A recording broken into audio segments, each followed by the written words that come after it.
Hi, good evening. It is 8 o'clock. I don't know how, but the day completely got away from me. Haven't had dinner yet. Just got the girls to bed, but I told Mr. Bartle I have to do my read aloud before we eat. Anyway, I'm going to share chapter 10 with you. It's pretty quick. It's called Aerith Has Some Thoughts.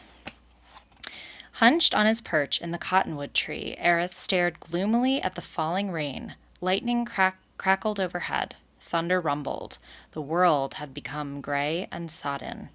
I hate water, Aerith proclaimed, to nobody in particular. In fact, he muttered, I hate everything. Again and again he wished he were back home in his smelly log in Dimwood Forest. It was dry there. It was quiet. He was alone. Nothing, no one, bothered him. Whatever made me come here? He kept asking himself. Poppy did. She forced me to come. Mouse frickets, he muttered. Double mouse frickets. Quadruple mouse frickets. From directly overhead, a pool of water, the fold of a leaf, fell on his face. That's enough, Aerith shouted with a furious shake of his head. I'm going home. Snarling and hissing, he scrambled down the tree. Once on soggy ground, he paused. The storm appeared to be growing worse. The rain was falling harder and faster.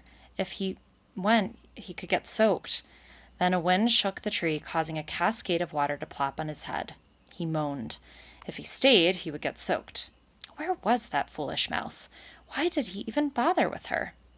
If I go, it'll teach her a lesson. If I teach her a lesson, she'll get upset with me, he told himself.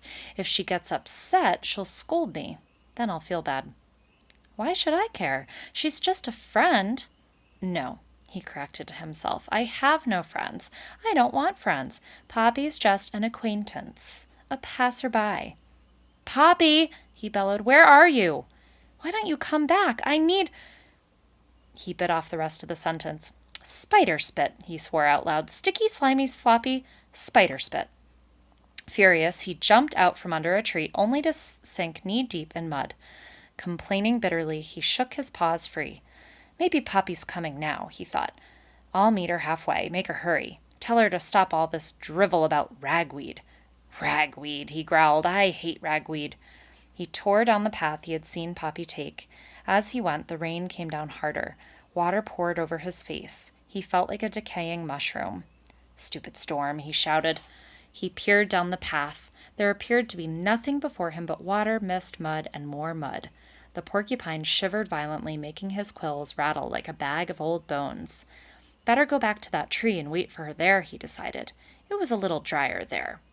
He started off the way he had come, only to stop abruptly. This isn't right, he growled with rage. Spinning around, he lumbered in another direction, trying to catch the scent of his own tracks. It had vanished. The rain had washed it away. Lost, increasingly frustrated, Aerith galloped first this way, then that, in search of the cottonwood tree. Duck Dapple, he shouted up at the clouds, dry up! But the rain continued to fall. Utterly wretched, Aerith peered through the gloom until he saw a stand of trees that he thought would protect him. He ran forward. Reaching the trees was easy enough, but which tree should he climb? Confounded by his own anger, he rushed from one to another. The first was too small, the second was too thin. 7 trees later, he found one to his liking. The bark was rough, the foliage was thick. Frantic, Aerith clawed past the first layers of branches, the second and the third. This'll do, he muttered, moving toward a particularly large branch. He reached it and squatted down, tried to make it tight as a ball, and trying to make as tight a ball of himself as possible. Even so, the rain pelted him. Ugh, stupid mouse, he mumbled. No, she's not stupid. She's mean. What kind of a friend would leave me in all this muck? She's abandoned me, left me, when I'm her real friend, her only friend. But no, all she thinks about is Ragweed, who's dead. As for me, she keeps telling me I'm old. Old, he shouted. I'm not old. Don't I take care of her, help her? He stopped. Love, he muttered. I don't love Poppy. I hate Poppy, he shouted. I hate love. Bursting with rage, the porcupine scrambled down from his tree and began to gallop as fast as he could. Where he was running he had no idea, no more than he knew if the water dripping from his cheeks was rain or something else. I think it was really tears dripping down his face, and I think that's what Avi, the author, is alluding to. What do you think? And I think that Aerith might really love Poppy, but he doesn't want to admit it. All right, that's it for today. Tomorrow I will read chapter 11, and to answer Aaliyah's question, I believe Aaliyah asked, there are 28 chapters in this book. All right, have a great night, everybody.